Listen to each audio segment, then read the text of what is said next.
I give away free Steam games with every major video I do, and here's who won this week. The games available to receive are listed below. To enter, just leave a comment and have contact information on your profile. And now, on with the video. I'm playing something almost every week, and sometimes I want to talk about it and give you a vertical slice. So stick with me for some lightning reviews.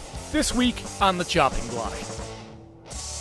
This week, I started by trying to play Ad Infinitum. I said last week I was planning on finding something a little bit more scary or unnerving to me, and this seemed like a potential avenue for that. I also need to publicly shame one of my collecting associates for being an uncultured swine and calling it Ad Infinitum. You're wrong, Frank!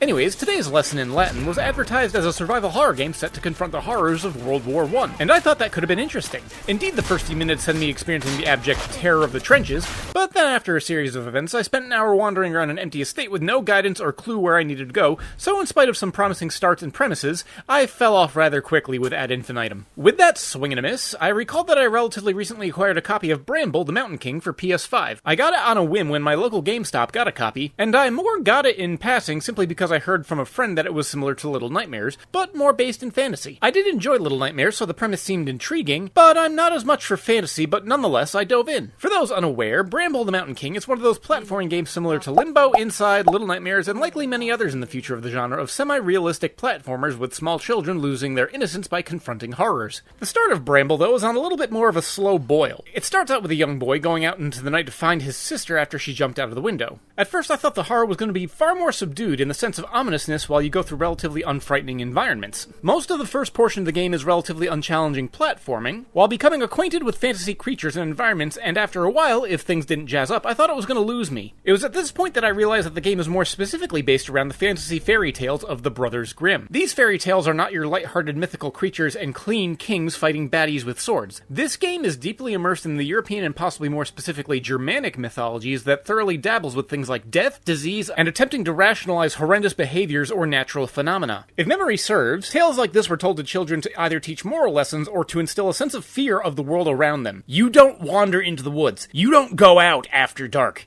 You listen to your parents. You don't talk to mysterious people. If you do any of those things, you will die a painful, horrendous, gory death. I'd been completely unaware and blindsided by this tonal shift, which I probably could have seen coming if only I'd taken time to read the game's M rating. With the tone now re-established and the stakes being proportionally raised, I was much more interested in continuing my playthrough. Now, while the game's a bit short at about 4 to 5 hours, it starts running out of content and ideas by the end. I also found myself despising the segment of the game almost to the second to final area that's riddled with zombies that are continually feasting on corpses in a way that sounds like if you were to give me a microphone to record an ASMR video while eating pasta.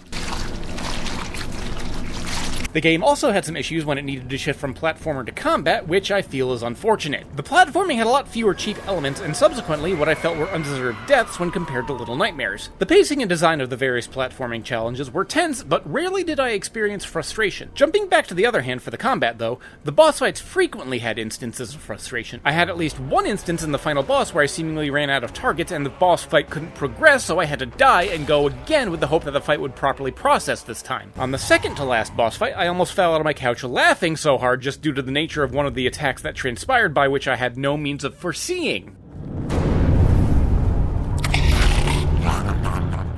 While the combat segments may have taken more prevalence towards the final minutes of the game, much to its detriment, overall I liked Bramble.